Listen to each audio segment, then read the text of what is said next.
Still playing with your little computer projects? My cousin Bradley said it with the kind of condescending smile that only someone who peaked in high school could muster. He was leaning back in his chair at my grandmother's dining table, loosening his belt after his third helping of ham. Surrounded by aunts and uncles who hung on his every word like he was delivering a TED Talk instead of recycled financial advice he'd stolen from a podcast. When are you going to get a real job, Willa? I mean, I'm at First National now. Junior Vice President. Corner office. You know what that means? He didn't wait for an answer. It means stability. It means respect. It means I'm not living in my childhood bedroom coding until 3 a.m. like some kind of basement dweller. The table laughed. Not everyone, but enough. My Aunt Patricia, Bradley's mother, practically glowed with pride. My own mother looked down at her plate, embarrassed. My father cleared his throat and changed the subject to football, but the damage was done. Again. I didn't respond. I had stopped responding to Bradley's comments about 4 years ago, right around the time I realized that explaining software development to him was like explaining quantum physics to a golden retriever. He would never understand. He didn't want to understand. He just wanted to feel superior. What Bradley didn't know, what nobody at that table knew except me, was that in approximately 7 minutes, my phone was going to ring. And when it did, everything was going to change. Drop a comment and let me know where you're re-listening from and what time it is for you right now. I'd love to know who's part of our community. My name is Willa Danvers. I'm 29 years old. And for the past 6 years, I have been building something that nobody in my family understood or cared about. It started in college. I was a computer science major at a state school that nobody had heard of, surrounded by kids whose parents couldn't afford the Ivy League price tag. We were the scrappy ones. The hungry ones. The ones who knew that we would have to work 3 times as hard to get half the opportunities that kids from wealthy families were handed on silver platters. During my junior year, I had an idea. It wasn't a revolutionary idea at first, just a frustration that I wanted to solve. I was working part-time as a teaching assistant, and I noticed that students struggled with the same coding concepts over and over. They would make the same mistakes, hit the same walls, give up at the same points. The existing tools to help them were clunky, outdated, and about as user-friendly as a tax form written in ancient Greek. So I started building something better. I called it CodeMentor. It was an AI-powered learning assistant that could analyze a student's code in real time, identify where they were going wrong, and guide them toward the solution without just giving them the answer. It was like having a patient, infinitely knowledgeable tutor available 24 hours a day. I worked on it for 2 years. Nights, weekends, holidays. While my friends were at parties, I was debugging algorithms. While Bradley was posting Instagram photos of his grind at the bank, which apparently consisted of wearing expensive suits and taking clients to lunch, I was living on ramen and Diet Coke, teaching myself machine learning from YouTube tutorials and academic papers I could barely understand. My family didn't get it. My father, a plumber who had worked with his hands his entire life, couldn't understand why I would choose to sit in front of a screen all day. "You're smart," he would say. "You could be a doctor, a lawyer, something respectable." My mother just wanted me to be happy, but her definition of happy included a husband, children, and a house in the suburbs, not a woman in her late 20s who had chosen a keyboard over a family. And then there was Bradley. Bradley had been the golden child of our generation since birth. He was 2 years older than me, handsome in a generic way, and possessed of an unearned confidence that somehow convinced everyone around him that he was destined for greatness. He got average grades, but he got into a decent college because his father knew someone. He got a mediocre job at a regional bank, but he talked about it like he was running Goldman Sachs. He drove a leased BMW that he couldn't actually afford and lived in an apartment that his parents subsidized, but he acted like he was entirely self-made. And at every family gathering, without fail, he would find a way to diminish whatever I was doing. Still playing with computers had become his signature greeting. It was always delivered with that smirk, that head tilt, that tone that said, "I am a serious adult doing serious things, and you are a child with a hobby." For years, I let it roll off me. I told myself that success would be the best revenge. I told myself that when CodeMentor finally took off, I wouldn't need to say a word. The results would speak for themselves. And then, 8 months ago, the results started speaking. I had launched CodeMentor as a beta 2 years prior, offering it free to students at my alma mater. The response was overwhelming. Within 6 months, I had 15,000 active users. Within a year, universities started reaching out, asking if they could license the software. I hired my first employee, a former classmate named Jordan who believed in what I was building, and we incorporated as a real company. The growth was exponential. 50,000 users. And then, 2 months ago, Microsoft called. Not an email. Not a LinkedIn message. An actual phone call from someone in their corporate development division. They had been watching CodeMentor's growth. They were impressed with our technology, our user engagement, our retention metrics. They wanted to talk about an acquisition. The first offer was $1.2 million. I said no. The second offer was $2.1 million. I said no again. My lawyer, a brilliant woman named Sandra Chen who specialized in tech acquisitions, told me I was either brilliant or insane. They want your software badly, she said. Every time you say no, they come back higher. But there's a limit, Willa. Don't push too far. I told her I wanted $3 million minimum, plus a guarantee that CodeMentor would remain accessible to students from low-income backgrounds. That was non-negotiable. I hadn't built this to become a tool only rich kids could afford. Sandra took the counteroffer to Microsoft. That was 4 days ago. She told me she expected to hear back by Christmas Eve at the latest. Which brought me to my grandmother's dining table, listening to Bradley explain why his junior vice president title at a regional bank made him more successful than anyone else in the family. The thing is, Bradley was saying, gesturing with his fork, real success requires discipline. Structure. You can't just sit around hoping that your little app is going to make you rich.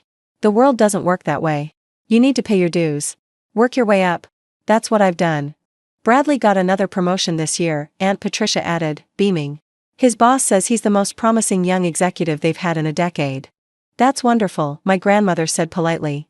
She was 84 years old and had long ago learned to stay neutral in family disputes. But I caught her glancing at me with something like sympathy in her eyes. She didn't understand what I did any more than Bradley did, but she had always believed in me. She was the only one who had.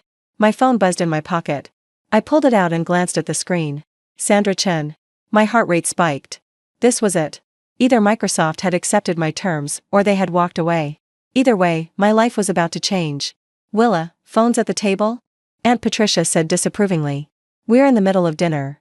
Let her check it, Bradley said magnanimously, waving his hand. Maybe one of her little apps finally got a download. More laughter. I ignored it. I stood up from the table. Excuse me.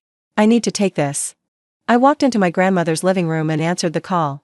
Willa, Sandra said. Her voice was controlled, professional, but I could hear something underneath. Excitement. I'm so sorry to call on Christmas Eve. I know you're with family. It's fine, Sandra. What did they say? They came back with a counter. They're willing to meet your accessibility requirements for low-income students. They want to integrate CodeMentor into their existing educational platform and keep the core product free for qualifying users, I exhaled. That was the part one cared about most. And the number? $3.2 million. Cash. Plus a consulting contract for 2 years at $200,000 annually if you want it. They want you to help with the integration. I sat down on my grandmother's couch. My legs felt weak. $3.2 million. Plus $400,000 over 2 years. $3.6 million total. Willa? Are you there? I'm here. I'm just processing. I understand. This is a significant offer. One of the largest I've seen for a solo founder at your stage. You should be incredibly proud of what you've built. She paused. Shall I accept? I was about to answer when I heard footsteps behind me. I turned. Bradley was standing in the doorway, arms crossed, that smirk still on his face. Important call from your gaming buddies? He asked. We're about to do dessert. Grandma made her famous pie. You know, actual accomplishments worth celebrating. Something shifted inside me. 6 years of comments. 6 years of condescension. 6 years of being treated like a child with a toy while I was building something real. I had planned to accept the offer quietly, to tell my family later, to avoid making a scene. But in that moment, with Bradley standing there in his overpriced suit and his leased watch, I made a different decision. Sandra, I said into the phone, loudly enough for Bradley to hear. I'm with family right now. My cousin was just asking about my work. Do you mind if I put you on speaker so I can share the good news? Of course, Sandra said, and I could hear the smile in her voice. She knew exactly what I was doing. I tapped the speaker button and walked back toward the dining room.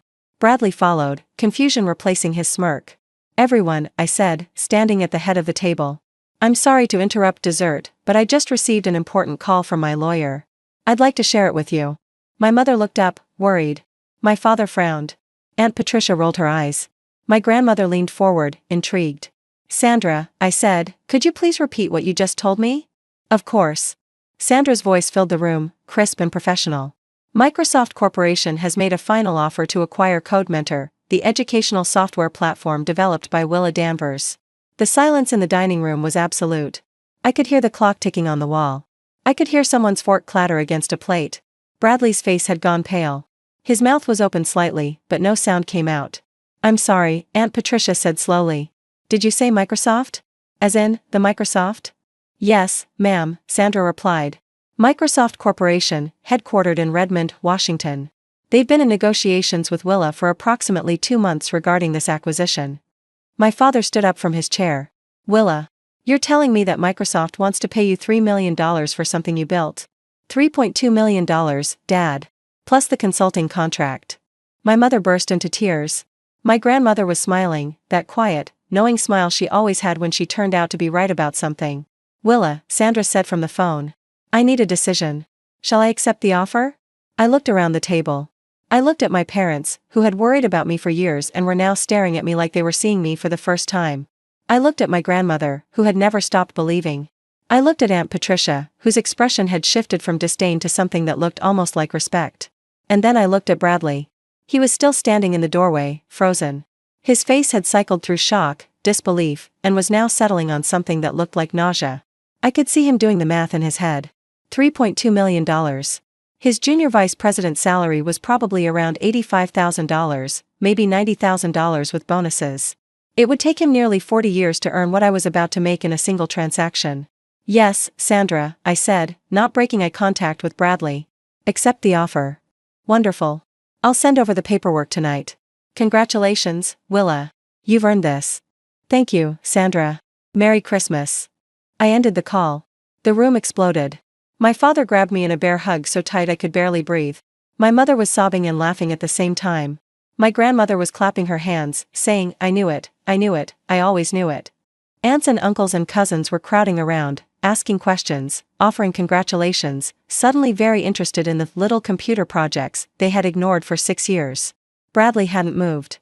He was still standing in the doorway, looking like someone had just told him his car had been repossessed. I extracted myself from the crowd and walked over to him. The room went quiet, sensing what was about to happen. Bradley, I said calmly. You asked when I was going to get a real job. I think I have an answer now. He swallowed hard. Willa, I didn't know. I was just joking around. You know how family is. You weren't joking. You've been belittling me at every family gathering for 6 years.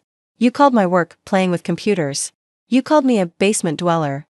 You told everyone I was wasting my life while you were building something real. I paused.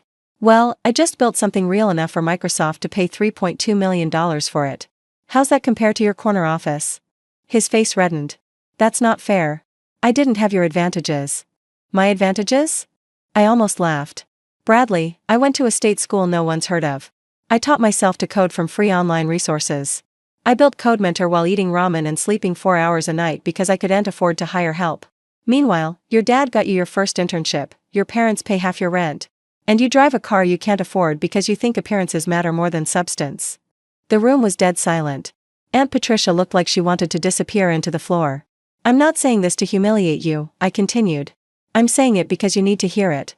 Success isn't about titles or offices or how impressive you sound at dinner parties. Success is about building something that matters. Something that helps people. Something that outlasts you. You've spent 6 years mocking me for chasing that. Now you get to watch me achieve it. I turned to the rest of the family. I love all of you. I know you didn't understand what I was doing. I know it looked like I was wasting my potential. But I need you to understand something, I was never playing. I was working. Harder than most people will ever work in their lives. And I did it without support, without encouragement, without anyone believing in me except Grandma. I looked at her. Her eyes were glistening. Thank you for never giving up on me. I always knew you were special, she said softly. From the day you were born. My mother wiped her eyes. Willa, I'm so sorry. I should have believed in you more. I should have asked more questions instead of just worrying. It's okay, Mom. You were scared for me. I understand that now. My father shook his head slowly. $3 million. My daughter. The one I told to become a doctor. He laughed, a disbelieving, proud laugh. I guess you knew better than your old man. You taught me to work hard, Dad. That's worth more than any degree. The rest of the evening was a blur of questions and celebrations. People wanted to know everything. How did you start? What made you keep going? What are you going to do with the money? I answered as best I could, trying to be gracious, trying not to let the vindication go to my head. Bradley left early. He claimed he had a work emergency, but everyone knew the truth. He couldn't stand to be in the room while the basement dweller was being celebrated. Aunt Patricia followed him out, shooting me a look that was somewhere between resentment and grudging respect. I didn't care. I wasn't doing this for Bradley. I wasn't even doing it for myself, really. I was doing it for every kid who was told their dreams were stupid. Every person who was mocked for being different. Every quiet builder who was overshadowed by loud talkers. At the end of the night, after everyone had gone home, and I was helping my grandmother clean up, she took my hand and looked at me with those sharp, knowing eyes. "Willa," she said. "I'm proud of the money. But I'm prouder of how you handled it. You could have been cruel to Bradley. You could have rubbed his face in it. But you just told the truth. That takes more strength than revenge." He needed to hear it, Grandma. Not to hurt him. But because maybe, just maybe, it'll make him think about how he treats people. She nodded slowly. "That's wisdom, child. That's wisdom." The deal closed 6 weeks later. I deposited $3.2 million into my bank account on a Tuesday afternoon. I stared at the number for a long time. It didn't feel real. It still doesn't, most days. The first thing I did was pay off my parents' house. My father cried when I told him.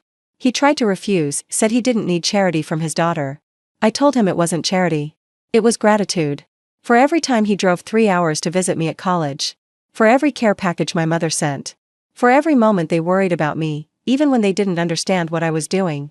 The second thing I did was set up a scholarship fund at my alma mater. The Danvers Family Scholarship for students in computer science from low-income backgrounds. It funds 3 students per year, full tuition. I wanted to give other kids the chance I almost didn't have. The third thing I did was start a new company. Because that's who I am. I'm a builder. The money was never the point. The building was always the point. Bradley reached out to me 2 months after Christmas. He sent a LinkedIn message that was clearly written and rewritten a dozen times. He apologized for how he had treated me over the years. He said he had done a lot of thinking. He said he realized that he had been projecting his own insecurities onto me. Because he was afraid of people who actually took risks while he played it safe. I read the message 3 times. Then I replied, "Thank you for saying that, Bradley. I hope you find something that makes you as happy as building makes me." I meant it. I don't hate Bradley. I don't wish him ill. I just don't need his approval anymore. I never did. I just thought I did. I'm sitting at my desk now, in the small office I rented downtown. It's nothing fancy, just a room with a window, a whiteboard, and the best computer setup money can buy. I'm working on a new project. It's bigger than Code Mentor. Riskier. The kind of thing that might fail spectacularly or might change the world. Either way, I'll have built something. And that's all I've ever wanted. The people who mock your dreams don't get a vote in your future. The people who belittle your work don't get to define your worth. The people who call you crazy for trying are usually just scared to try themselves. Keep building. Keep coding. Keep creating. Keep going when nobody believes in you except yourself. Because one day, your phone might ring at Christmas dinner. And everything will change. If you've ever been told your dreams were too small, your goals were too crazy, or your work was just playing around, hit that like button and share this story. You never know who needs to hear that their little projects might just be worth millions.